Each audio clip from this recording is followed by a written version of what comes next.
Hello good morning everyone. So ಈ ಒಂದು video ನಮ್ಮ KPCL ಆಸ್ಪಿರೆಂಟ್ಸ್ಗೆ ಸಂಬಂಧಪಟ್ಟಂಥ ಒಂದು ವಿಡಿಯೋ ಆಗಿರುತ್ತೆ. KPCL ಎಕ್ಸಾಮಿನೇಷನ್ಗೆ ಯಾರೆಲ್ಲ ಮೆಕ್ಯಾನಿಕಲ್ ವತಿಯಿಂದ ಅಪ್ಲೈ ಮಾಡಿದರೋ ಅವರಿಗೆ ಯೂಸ್ಫುಲ್ ಆಗೋಂಥ ವಿಡಿಯೋ, ಅಂದರೆ ಮೆಕ್ಯಾನಿಕಲ್ ಆಸ್ಪಿರೆಂಟ್ಸ್ಗೆ ಯೂಸ್ಫುಲ್ ಆಗುವಂಥ ಒಂದು ವಿಡಿಯೋ ಆಗಿರುತ್ತೆ. ಸೊ ಈ ವಿಡಿಯೋದಲ್ಲಿ ನಾನು ಕೆಲವೊಂದಿಷ್ಟು MCQsನ ಸಾಲ್ವ್ ಮಾಡ್ತಾ ಇರ್ತೀನಿ. ಸೊ ಈ ವಿಡಿಯೋ ನಿಮಗೆ ಇಷ್ಟ ಆದರೆ, ಕೊಟ್ಟಿರೋ ಇನ್ಫಾರ್ಮೇಷನ್ ಯೂಸ್ಫುಲ್ ಅನಿಸ್ತಂತಂದರೆ ಈ ವಿಡಿಯೋನ ಮಿಸ್ ಆಗದೆ ಲೈಕ್ ಮಾಡಿ ಹಾಗೂ ನಿಮ್ಮ ಫ್ರೆಂಡ್ಸ್ಗೆ ಶೇರ್ ಮಾಡಿ. ಚಾನಲ್ಗೆ ಸಬ್ಸ್ಕ್ರೈಬ್ ಆಗದೇ ಇದ್ದರೆ ಸಬ್ಸ್ಕ್ರೈಬ್ನು ಮಾಡಿ. ಸೊ ಮೊದಲ ಪ್ರಶ್ನೆ ಈ ಥರ ಇದೆ ನೋಡಿ, the unit of strain is ಅಂತ ಕೇಳಿದ್ದಾನೆ. ಸೊ ನಮಗೆ KPCL ಎಕ್ಸಾಮಿನೇಷನಲ್ಲಿ ಯೂನಿಟ್ಸ್ ಭಾಳ ಇಂಪಾರ್ಟೆಂಟ್ ಇರ್ತವೆ. ಸೊ ಇಲ್ಲಿ ನಮಗೇನು ಕೇಳಿದ್ದಾರೆ, ಯೂನಿಟ್ ಕೇಳಿದ್ದಾರೆ. ಯಾವುದ್ರದ್ದು? ಸ್ಟ್ರೈನ್ದು. ಸೊ ನಮ್ಮೆಲ್ಲರಿಗೂ ಗೊತ್ತಿರುತ್ತೆ ಏನು, ಸ್ಟ್ರೈನ್ ಒಂದು ಡೈಮೆನ್ಷನ್ಲೆಸ್ ಪ್ಯಾರಾಮೀಟರ್ ಅಂತ ಹೇಳ್ಬಿಟ್ಟು. ಏನು, ಸ್ಟ್ರೈನ್ ಒಂದು ಡೈಮೆನ್ಷನ್ಲೆಸ್ ಪ್ಯಾರಾಮೀಟರ್, ಅಂದರೆ ಇದಕ್ಕೆ ಡೈಮೆನ್ಷನ್ ಇಲ್ಲ. ಡೈಮೆನ್ಷನ್ ಇಲ್ಲ ಅಂದರೆ ಯೂನಿಟ್ ಇರೋದೇ ಇಲ್ಲ. ಸೊ ಸ್ಟ್ರೈನ್ ಆಗಬೇಕಿದ್ದು, ಸ್ಟ್ರೈನ್ ಏನಾಗಬೇಕಾಗಿದ್ದಾಗ ನಾನ್ ಡೈಮೆನ್ಷನ್ಲೆಸ್ ಪ್ಯಾರಾಮೀಟರ್. ಇದು. ಸೊ ಇದಕ್ಕೇನಿಲ್ಲ, ಯೂನಿಟ್ ಇಲ್ಲ, ನೋ ಯೂನಿಟ್. ಸೊ ಹಾಗಾಗಿ ಇದರೊಳಗಡೆ ನೀವು ಡೈರೆಕ್ಟಾಗಿ ಏನಂತ ಹಾಕಬೇಕಾಗಿತ್ತು, ಆಪ್ಷನ್ ಡಿ ಪ್ರಶ್ನೆಗೆ ಉತ್ತರ ಹಾಕಬೇಕಾಗುತ್ತೆ. ಸೊ ಈಗ ಹಾಗಿದ್ದಾಗ ಸ್ಟ್ರೈನ್ಗೆ ಫಾರ್ಮ್ನೂ ಬಂದಿರುತ್ತೆ. ಸ್ಟ್ರೈನ್ನ ನಾವು ಎಪ್ಸಿಲಾನಿಂದ ಡಿನೋಟ್ ಮಾಡ್ತೀವಿ. ಇದಕ್ಕೆ ಫಾರ್ಮ್ನ ಬಂದು change in length divided by original length ಅಂತ ಆಗಿರುತ್ತೆ. Change in length divided by original length. Change in length ನಮ್ಗೆ ಕೊಟ್ಟು ಒರಿಜಿನಲ್ ಲೆಂತ್ ಕೊಟ್ಟಾಗ ನಾವು ಸ್ಟ್ರೈನ್ನ ಕ್ಯಾಲ್ಕುಲೇಟ್ ಮಾಡ್ಬೋದು. ಸೊ ಈ ಒಂದು ಫಾರ್ಮ್ನ ನಾವು ಸ್ಟ್ರೈನ್ ಕ್ಯಾಲ್ಕುಲೇಟ್ ಮಾಡೋದಕ್ಕೆ ಯೂಸ್ ಮಾಡ್ತೀವಿ. ಇದೇ ಥರನೇ strain with respect to volume, strain with respect to thickness, strain with respect to ವಿಡ್ತ್ನೂ ಬಂದಿರ್ತವೆ. ಅವುಗಳನ್ನ ನಾನು ಮುಂದಿನ ವೀಡಿಯೋಗಳಲ್ಲಿ ಡಿಸ್ಕಸ್ ಮಾಡ್ತೀನಿ. ಸೊ ಈಗ ಪ್ರೆಸೆಂಟ್ ಸ್ಟ್ರೈನ್ ಅಂದರೆ ಏನು, ಇದು ಡೈಮೆನ್ಷನ್ಲೆಸ್ ಪ್ಯಾರಾಮೀಟರ್, ಇದಕ್ಕೆ ಯೂನಿಟ್ ಇದೆ ಅಂತಂದರೆ ಯೂನಿಟ್ಲೆಸ್ ಪ್ಯಾರಾಮೀಟರ್ ಇದು. ಹಾಗೂ ಇದಕ್ಕೆ ಫಾರ್ಮ್ ಏನಂದರೆ delta L divided by L, which is nothing but change in length divided by original length. Change in length ಅಂದರೆ ಡೆಲ್ಟಾ ಎಲ್, ಒರಿಜಿನಲ್ ಲೆಂತ್ ಅಂದರೆ ಎಲ್ ಆಗಿರುತ್ತೆ. ಅದಾಗಿ ನಂತರ ಇದಕ್ಕೆ ಆನ್ಸರ್ ಏನಂತ ಆಯಿತು, ಆಪ್ಷನ್ ಡಿ ಅಂತ ಆಯಿತು. ಈಗ ಉಳಿಕಿರೋ ಆಪ್ಷನ್ಸ್ ಕಡೆ ನೋಡೋದಾದರೆ ನ್ಯೂಟನ್ ಪರ್ ಮೀಟರ್ ಸ್ಕ್ವೇರ್ ಇದೆ. ಇದು ಭಾಳ ಇಂಪಾರ್ಟೆಂಟ್ ಯೂನಿಟು. ಯಾವುದಕ್ಕಿರುತ್ತಂದರೆ ಸ್ಟ್ರೆಸ್ಸಿಗಿರುತ್ತೆ. ಯಂಗ್ಸ್ ಮಾಡ್ಯುಲಸ್ಗೂ ನಾವು ನ್ಯೂಟನ್ ಪರ್ ಎಮ್ ಸ್ಕ್ವೇರ್ ತೊಗೊಳ್ತೀವಿ. ಬರೀ ಯಂಗ್ಸ್ ಮಾಡ್ಯುಲಸ್ ಒಂದೇನೋ ಸರ್ ಅಂದರೆ ಇಲ್ಲ, ಬಲ್ಕ್ ಮಾಡ್ಯುಲಸ್ಗೂ ತೊಗೊಳ್ತೀವಿ. ಬಲ್ಕ್ ಮಾಡ್ಯುಲಸ್ ಇದ್ರ ಜೊತೆಗೆ ಇನ್ನು ಯಂಗ್ಸ್ ಮಾಡ್ಯುಲಸ್ ಆಯಿತು, ಬಲ್ಕ್ ಮಾಡ್ಯುಲಸ್ ಆಯಿತು. ಇನ್ನೊಂದು ಯಾವುದಾಯ್ತು, ಮೆಟೀರಿಯಲ್ ಪ್ರಾಪರ್ಟಿ, ರಿಜಿಡ್ ಮಾಡ್ಯುಲಸ್ ಕೂಡ ಇದೆ. ರಿಜಿಡಿಟಿ ಮಾಡ್ಯುಲಸ್ ಇವು ಎಲ್ಲವಕ್ಕೂ ಯೂನಿಟ್ ಏನಾಗಿರುತ್ತೆ, ನ್ಯೂಟನ್ ಪರ್ ಎಮ್ ಸ್ಕ್ವೇರ್ ಆಗಿರುತ್ತೆ. ನ್ಯೂಟನ್ ಪರ್ ಮೀಟರ್ ಸ್ಕ್ವೇರ್, ಸಾರಿ. ಇನ್ನೂ ಒಂದು ಏನು ತೊಗೊಳ್ಬೋದು ಅಂದರೆ ಪ್ರೆಷರ್ಗೂ ಯೂನಿಟ್ ತೊಗೊಳ್ಬೋದು. ಯೂನಿಟ್ನ ತೊಗೊಳ್ಬೋದು. ಈಗ ನ್ಯೂಟನ್ ಪರ್ ಮೀಟರ್ ಸ್ಕ್ವೇರ್ಗೆ ಇನ್ನೊಂದು ಸಂಬಂಧಪಟ್ಟಂಥ ಪಾಯಿಂಟ್ನ ಹೇಳ್ಬೇಕಂತ ಅಂದ್ಕೊಂಡಿದ್ದೀನಿ. 1 ಪ್ಯಾಸ್ಕಲ್ ಎಷ್ಟು ನ್ಯೂಟನ್ ಪರ್ ಮೀಟರ್ ಸ್ಕ್ವೇರ್ ಆಗಿರುತ್ತೆ ಅನ್ನೋದು ಒಂದು ಇಂಪಾರ್ಟೆಂಟ್ ಆಗುತ್ತೆ. 1 ಪ್ಯಾಸ್ಕಲ್ ಬಂದು 1 ನ್ಯೂಟನ್ ಪರ್ ಮೀಟರ್ ಸ್ಕ್ವೇರ್ ಆಗಿರುತ್ತೆ. ನೆನ್ಪಿಟ್ಕೊಳ್ರಿ, ಭಾಳ ಇಂಪಾರ್ಟೆಂಟ್ ಯೂನಿಟ್ ಇದು. ಸೊ ಹಾಗಾಗಿ ನ್ಯೂಟನ್ ಪರ್ ಮೀಟರ್ ಸ್ಕ್ವೇರ್ ಬರೋದಾದರೆ ಇಷ್ಟು ಯೂನಿಟ್ಸ್. ಸ್ಟ್ರೆಸ್ಗೆ Young's modulus, bulk modulus, rigidity modulus ಹಾಗೂ ಪ್ರೆಷರ್ ಇವೆಲ್ಲಕ್ಕೂ ಯೂನಿಟ್ ಏನಾಗಿರುತ್ತೆ, ನ್ಯೂಟನ್ ಪರ್ ಮೀಟರ್ ಸ್ಕ್ವೇರ್ ಆಗಿರುತ್ತೆ. ಅದಾಗಿ ನಂತರ 1 ಪ್ಯಾಸ್ಕಲ್ ಎಷ್ಟು ನ್ಯೂಟನ್ ಪರ್ ಮೀಟರ್ ಸ್ಕ್ವೇರ್ ಆಗಿರುತ್ತೆ, 1 ನ್ಯೂಟನ್ ಪರ್ ಮೀಟರ್ ಸ್ಕ್ವೇರ್ ಆಗಿರುತ್ತೆ.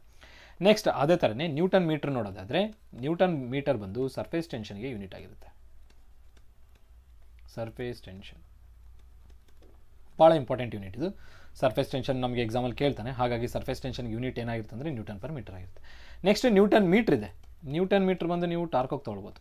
ಏನು ಟಾರ್ಕ್. ಸೊ ಟಾರ್ಕ್ಗೆ ನ್ಯೂಟನ್ ಮೀಟರ್ ಆಗುತ್ತೆ. ಸೊ ಇವಾಗ newton per metre square, newton per meter ಇವುಗಳು ಯಾವ್ಯಾವುದಕ್ಕೆ ಯೂನಿಟ್ಸ್ ಅಂತ ಅದು ಗೊತ್ತಾಯಿತು. ಸ್ಟ್ರೈನು ಒಂದು ಯೂನಿಟ್ ಪ್ಲಸ್ ಪ್ಯಾರಾಮೀಟ್ರು, ಹಾಗೂ ಅದಕ್ಕೆ ಡೈಮೆನ್ಷನ್ ಇರಲ್ಲ, ಹಾಗೂ ಸ್ಟ್ರೈನ್ಗೆ ಫಾರ್ಮ್ ಏನಂತನೂ ಗೊತ್ತಾಯಿತು, change in length divided by original length. ಇಷ್ಟು ಇನ್ಫಾರ್ಮೇಷನ್ ಈ ಒಂದು ಕ್ವಶನಿಂದ ನಿಮಗೆ ಕೊಡಬೇಕಂತ ಇಷ್ಟಪಟ್ಟೆ. ಸೊ ನೆಕ್ಸ್ಟ್ ಪ್ರಶ್ನೆ ಕಡೆಗೆ ಹೋಗ್ತಾ ಇದ್ದೀನಿ ನೋಡಿ. A beam having many supports is known as ಏನಂತ ಕೇಳ್ತಾನೆ. ಸೊ ನಮ್ಗೆ ಬೀಮ್ಸ್ ಅಂತ ಬಂದಾಗ ನಮಗೆ ಟೈಪ್ಸ್ ಆಫ್ ಬೀಮ್ಸ್ ಯಾವುದಾದಿದೆ ಅಂತಂದರೆ ಕ್ಯಾಂಟಿಲಿವರ್ ಬೀಮ್ ಇದೆ. ಕ್ಯಾಂಟಿಲಿವರ್ ಬೀಮ್ ಯಾವ ಥರ ಇರ್ತಂದರೆ one end fixed, one end free ಇರುತ್ತೆ. ನೋಡಿರಿ, ಇದು ಎಂಡ್ ಫಿಕ್ಸ್ಡ್ ಆಗಿದೆ, ಈ ಎಂಡ್ ಫ್ರೀ ಇದೆ. ಸೊ ಇದೇನಾಗುತ್ತೆ, ಕ್ಯಾಂಟಿಲಿವರ್ ಬೀಮ್ ಆಗುತ್ತೆ.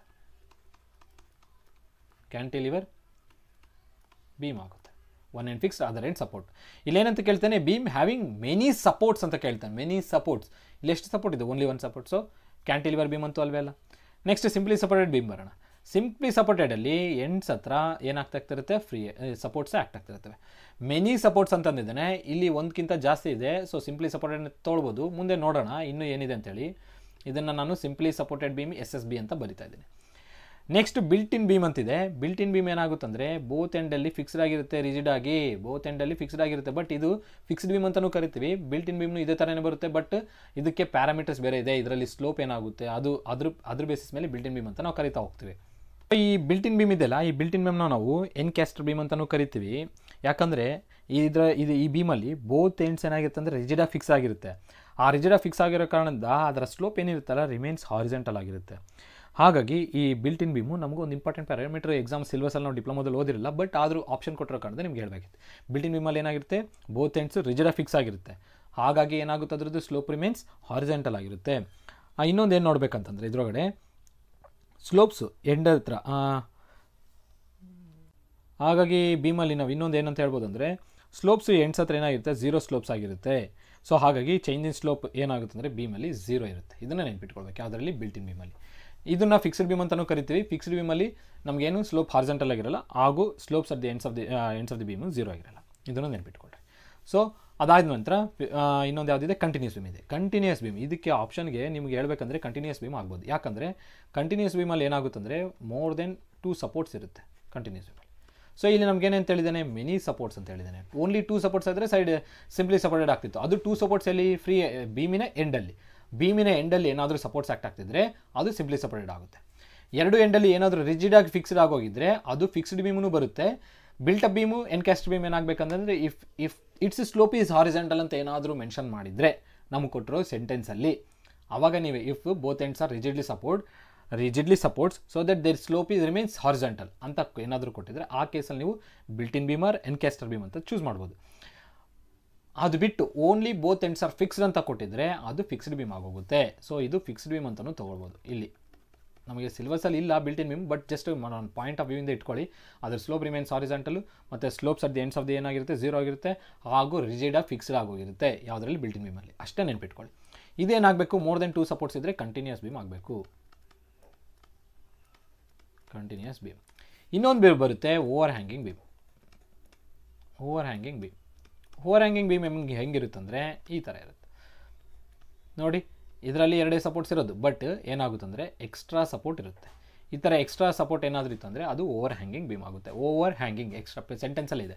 ಈ ಥರ ಬಂದರೆ ನಿಮ್ಗೆ ಏನಾಗುತ್ತೆ, ಓವರ್ ಹ್ಯಾಂಗಿಂಗೇ ಆಗುತ್ತೆ. ನೋಡಿ ಇಲ್ಲಿ ಏನಿದೆ, ಎಂಡಲ್ಲಿ ಎಕ್ಸ್ಟ್ರಾ ಸಪೋರ್ಟ್ ಇದೆ, ಎಕ್ಸ್ಟ್ರಾ ಬೀಮ್ ಇದೆ, ಎಕ್ಸ್ಟ್ರಾ ಪ್ರೊಜೆಕ್ಷನ್ ಬೀಮ್ ಇದೆ. ಹಾಗಾಗಿ ಇದನ್ನು ಓವರ್ ಹ್ಯಾಂಗಿಂಗ್ ಬೀಮ್ ಅಂತ ಕರಿತೀವಿ. ಸೊ ಈ ಸ್ಟೆಪ್ಸ್ ಆಫ್ ಬೀಮ್ಸ್ ಇದೆ. ಇದರೊಳಗಡೆ ಏನಂತ ಹೇಳಿದ್ದೇನೆ, beam having many supports is known as. Many supports ಇದೆ ಅಂತಂದರೆ ಏನಾಗಬೇಕದು, ಕಂಟಿನ್ಯೂಸ್ ಬೀಮ್ ಆಗೋಗಬೇಕು. ಸಿಂಪ್ಲಿ ಸಪೋರ್ಟೆಡಲ್ಲಿ ಸಪೋರ್ಟ್ಸ್ ಇರುತ್ತೆ, ಬಟ್ ಓನ್ಲಿ 2 ಸಪೋರ್ಟ್ಸ್. ಅದು ಎಲ್ಲಿ, ಫ್ರೀ ಎಂಡಲ್ಲಿ.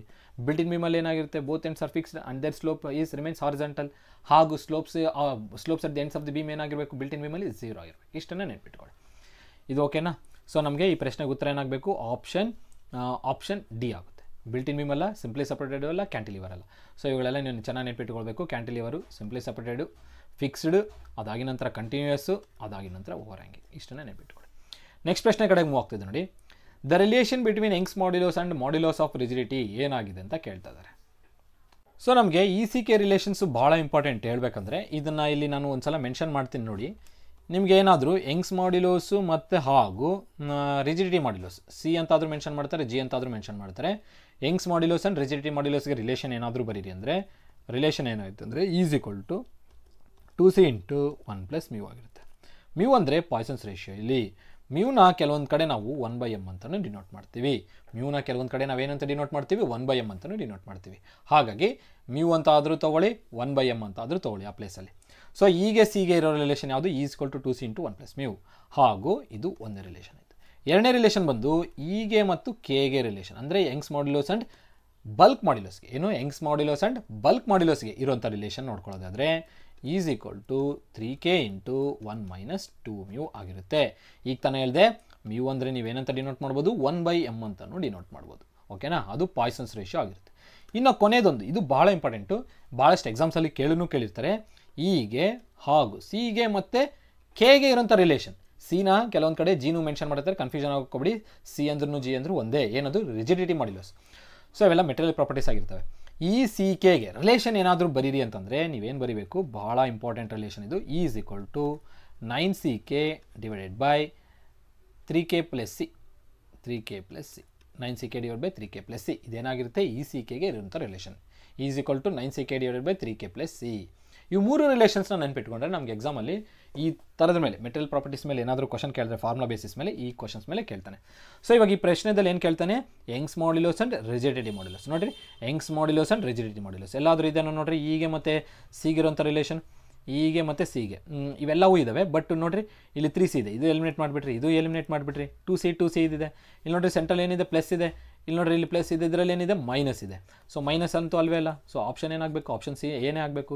ಇದನ್ನು ನಾವು ಈ ಥರನೂ ಬರ್ಕೊಳ್ಬೋದು ಅಥವಾ ಹಿಂಗೂ ಬರ್ಕೋಬೋದು ತಾನೆ. Is equal to 2c into 1 plus 1/m ಇರೋ ಜಾಗದಲ್ಲಿ 1/m ಇರೋ ಜಾಗದಲ್ಲಿ ಮ್ಯೂ ಅಂತಲೂ ಬರಿಬೋದು. ಈಗ ತಾನೇ ಹೇಳಿದೆ ಏನು ಮ್ಯೂ ಅಂತಂದರೆ 1/m ಅಂತಲೂ ಬರಿಬೋದು ಅಂತೇಳಿ. So is equal to 2c into 1 plus 1/m ಅಥವಾ is equal to 2c into 1 plus mu ಎರಡೂ ಒಂದೇ. ಸೊ ಹಾಗಾಗಿ ಹೀಗೆ ರಿಲೇಷನ್ ಕೇಳಿದ್ರೆ ಈ ಥರ ನೀವು ಮರಿಬೇಕು. ಸೊ ಈ 3 ಫಾರ್ಮುಲಾಸ್ ಏನಿದ್ದಾವೆ ಇವು 3 ಇಂಪಾರ್ಟೆಂಟು. ಈ 3ನ್ನ ಎಲ್ಲಾದರೂ ನೋಟ್ ಮಾಡ್ಕೊಳ್ಳಿ. ನೆಕ್ಸ್ಟ್ ಪ್ರಶ್ನೆ ಕಡೆ ಹೋಗ್ತದೆ ನೋಡಿ. ಕುಪ್ಲಾ ಫರ್ನೆಸ್ ಯಾವುದಕ್ಕೆ ಯೂಸ್ ಮಾಡ್ತಾರೆ ಅಂತ ಕೇಳ್ತಾರೆ ಇಲ್ಲಿ. Cupola is use to manufacture what ಅಂತ. ಇಲ್ಲಿ ಓರ್ಸ್ ಆಫ್ ಐರನ್ ಅಂದರೆ ಇದು ರಾಟ್ ಐರನ್ನು, ಕ್ಯಾಸ್ಟ್ ಐರನ್ನು ಮತ್ತು ಸ್ಟೀಲು, ಪಿಗ್ ಐರನ್ನು ಇವೆಲ್ಲ ಓರ್ಸ್ ಆಫ್ ಐರನ್ ಆಗಿ ಅಂದರೆ ಐರನ್ನಿಂದ ಇನಿಷಿಯಲ್ ಕೇಸಿಂದ ಫೈನಲ್ವರೆಗೂ ಸ್ಟೀಲ್ ಬರೋವರೆಗೂ ಇಂಟರ್ಮಿಡಿಯೇಟ್ ಪ್ರಾಸೆಸಲ್ಲಿ ಸಿಗುವಂಥ ಮೆಟೀರಿಯಲ್ ಆಗಿರುತ್ತೆ. ಸ್ಟಾರ್ಟಿಂಗಲ್ಲಿ ನಮಗೆ ಪಿಗ್ ಐರನ್, ಅದಾಗಿ ನಂತರ ಕ್ಯಾಸ್ಟ್ ಐರನ್, ಆದಮೇಲೆ ರಾಟ್ ಐರನ್, ಆಮೇಲೆ ಸ್ಟೀಲು ಈ ರೀತಿಯಲ್ಲಿ ನಾವು ಮೆಟೀರಿಯಲ್ಸ್ನ ಎಕ್ಸ್ಟ್ರಾಕ್ಟ್ ಮಾಡ್ತಾ ಹೋಗ್ತೀವಿ. ಯಾವುದರಿಂದ? ನಮ್ಮ ಒಂದು ಐರನ್ ಓರಿಂದ. ಸೊ ಈಗ ಈ ಐರನ್ ಓರ್ನ ನಮಗೆ ಪಿಗ್ ಐರನ್ ಓರಿಂದ ಸಿಗುವಂಥ ಪಿಗ್ ಐರನ್ ಎಲ್ಲಿಂದ ನಮಗೆ ಎಕ್ಸ್ಟ್ರಾಕ್ಟ್ ಮಾಡ್ತೀವಿ, ಯಾವ ಒಂದು ಫರ್ನೆಸ್ನ ಯೂಸ್ ಮಾಡಿಕೊಂಡು ಯಾವ ಮೆಥಡಲ್ಲಿ ಯೂಸ್ ಮಾಡ್ತೀವಿ ಅಂತ ಇಲ್ಲಿ ಕೇಳ್ತಾನೆ. ಸೊ ನಮಗೆ ಪಿಗ್ ಐರನ್ ನೋಡೋದೇ ಆದರೆ, ಪಿಗ್ ಐರನ್ನೇ ನಿಮ್ಗೆ ಹೇಳೋದೇ ಆದರೆ ಇಲ್ಲಿ ಬರೀತೀನಿ ನೋಡಿ ಯಾವುದ್ರಿಂದ ಎಕ್ಸ್ಟ್ರಾಕ್ಟ್ ಮಾಡ್ತಾರೆ ಅಂತೇಳಿ. ಪಿಗ್ ಐರನ್ ನಮಗೆ ಬ್ಲಾಸ್ಟ್ ಫರ್ನೆಸ್ಸಿಂದ ಸಿಗುತ್ತೆ. ಪಿಗ್ ಐರನ್ ನಮಗೆ ಬ್ಲಾಸ್ಟ್ ಫರ್ನೆಸ್ಸಿಂದ ಸಿಗುತ್ತೆ. ಅದಾಗಿ ನಂತರ ಕ್ಯಾಸ್ಟ್ ಐರನ್ ಇದೆಲ್ಲ ಇದು ನಮಗೆ ಎಲ್ಲಿಂದ ಸಿಗುತ್ತೆ ಗೊತ್ತಾ? ಕ್ಯುಪುಲಾ ಫರ್ನೆಸ್ಸಿಂದ ಸಿಗುತ್ತೆ. ಕ್ಯುಪುಲಾ ಫರ್ನೆಸ್ ಬಹಳ ಇಂಪಾರ್ಟೆಂಟ್ ನೋಡ್ರಿ ಇವೆಲ್ಲ. ರಾಟ್ ಐರನ್ ನಮಗೆ ಪಡಲಿಂಗ್ ಫರ್ನೆಸ್ಸಿಂದ ಸಿಗುತ್ತೆ. ಏನು ಪಡ್ಲಿಂಗ್ ಫರ್ನೆಸ್ ಅಂತ ಕರಿತೀವಿ ಅದನ್ನು.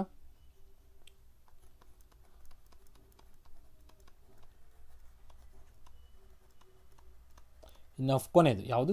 ಸ್ಟೀಲ್ ಎಲೆಕ್ಟ್ರಿಕ್ ಫರ್ನೆಸ್ ಅವುಗಳಿಂದ ಮ್ಯಾನುಫ್ಯಾಕ್ಚರ್ ಮಾಡ್ಬೋದು. ಸ್ಟೀಲ್ದು ನಮಗೆ ಭಾಳ ಕೇಳಲ್ಲ, ಬಟ್ ಇವು 3ಗಳು ಕೇಳ್ತಾನೆ. ಹಾಗಾಗಿ ಯಾಕಂದರೆ ಸ್ಟೀಲ್ ನಮಗೆ ಬೆಸ್ಮರ್ ಕನ್ವರ್ಟರು ಇವೆಲ್ಲ ಬೇರೆ ಬೇರೆ ಥರದ್ದು ಇದ್ದಾವೆ, ಅವುಗಳಿಂದ ನಾವು ಇದು ತಗೊಳ್ತೀವಿ. ಬಟ್ ಇವು 3ನ್ನ ಕೇಳೋ ಕಾರಣದಿಂದ ಇವೆಲ್ಲ ಭಾಳ ಇಂಪಾರ್ಟೆಂಟ್ ನೋಡಿರಿ. ಸೊ ಇವುಗಳನ್ನ ನಮಗೆ ಎಕ್ಸಾಮಲ್ಲಿ ಕೇಳ್ತಾನೆ, ಹಾಗಾಗಿ ನೆನ್ಪಿಟ್ಕೊಳ್ಬೇಕು. ಇದರಲ್ಲಿ ಇನ್ನೊಂದು ಪಾಯಿಂಟ್ ನಮಗೆ ಏನು ಕೇಳ್ಬೋದು ಅಂದರೆ wrought iron, purest form of iron ಯಾವುದು ಅಂತ ಕೇಳಿದ್ರೆ ನೆನ್ಪಿಟ್ಕೊಳ್ಳಿ ರಾಟ್ ಐರನ್ ಅಂತ ಇಟ್ಕೊಳ್ಳಿ.